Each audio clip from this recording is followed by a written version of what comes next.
were all supposed to get back into our office and stuff. And by the section, we were able to lock the doors. So we stayed there until the SWAT teams came in and evacuated us. Try to relax, everyone. Try to relax. I'll take a bullet before you do. That's for damn sure. Just be cool, okay? That officer was definitely a hero, and that officer represents law enforcement officers all across this country. You notice this guy went in, he put himself in front of the victims there, and he refused to let them even go out until he went out. So, again, I think, you know, we do all this talking these days, guys, about how police are bad, and this is what we see police doing each day in and day out, putting their lives on the line. In too many communities around the country, a gulf of mistrust exists between local residents and law enforcement. He's shown nothing but contempt and utter disdain for the American police officer. Since Ferguson and the task force that we put together, we have seen too many instances of what appears to be police officers interacting with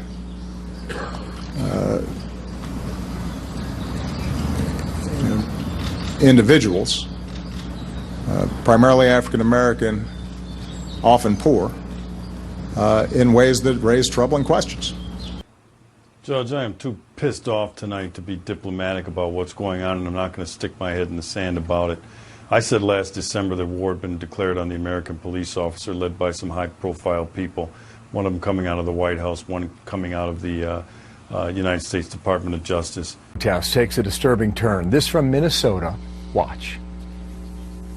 Blanket, fry like bacon, pigs in a blanket, fry like bacon, pigs in a blanket, fry like bacon, pigs in a blanket, fry like bacon, pigs in a blanket. This group marching at the state fair, chanting horrific things. Pigs in a blanket, fry them like bacon, they're saying. Try to relax, everyone. Try to relax. I'll take a bullet before you do. That's for damn sure. Just be cool, okay? Now, I don't know, not having been there and not seeing all the facts, what role race played in that. But I think it's fair to say, number one, any of us would be pretty angry. Number two, that the Cambridge police acted stupidly. What I think we... Time, they don't seem to want to make a big deal about the President of the United States, former Attorney General Eric Holder, and others, Mayor Bill de Blasio, turning their backs on local law enforcement and continuing to bash us in the face of this difficult time. It's been a deadly year for law enforcement officers. I heard a statistic that law enforcement officer line of duty deaths are up like 90% or nearly 90% in the last year. Vibrant, where people don't feel a sense of hope and opportunity, then a lot of times that can fuel crime and that can fuel unrest. We've seen in places like Baltimore and Ferguson and New York. And it has many causes, from a basic lack of opportunity to some groups feeling unfairly targeted by their police forces.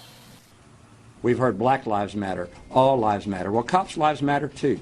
So why don't we just drop the qualifier and just say lives matter and take that to the bank? Blanket, fry like bacon, pigs in a blanket, fry like bacon, pigs in a blanket, fry like bacon. The President of the United States started this war on police. Look, that the Cambridge police acted stupidly. What I think there are problems and challenges when it comes to how policing and our laws are applied in certain communities, and we have to pay attention to it and respond.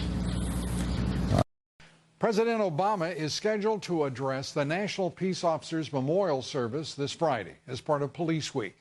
But some officers who feel the president has carried out a campaign against law enforcement, they plan to turn their backs on the president. Try to relax, everyone. Try to relax. I'll take a bullet before you do. That's for damn sure. Just be cool, okay?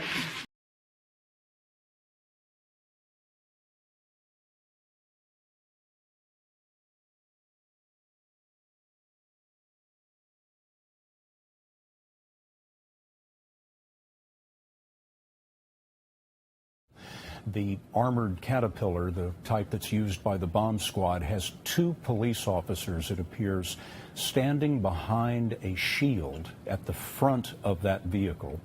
And they have just swung the vehicle around and pointed it in the direction of the SUV. Today, we're also releasing new policies on the military-style equipment that the federal government has in the past provided to state and local law enforcement agencies. You know, we've seen how militarized gear can sometimes give people a feeling like there's an occupying force as opposed to a force that's part of the community that's protecting them and serving them.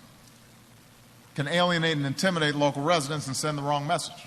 So we're going to prohibit some equipment made for the battlefield that is not appropriate for local police departments. Well, you know, early on today, Scott, there were reports that these gunmen may have had explosive devices with them, and that's why the bomb squad was here at this location. So that probably explains why you're seeing those tactical vehicles and the bomb technicians there at the scene. They're likely concerned that maybe one of those devices is inside the vehicle, if in fact that is the suspect vehicle. It's a salute to the fallen officers for the way the political class, including the president and others, have turned their back on us.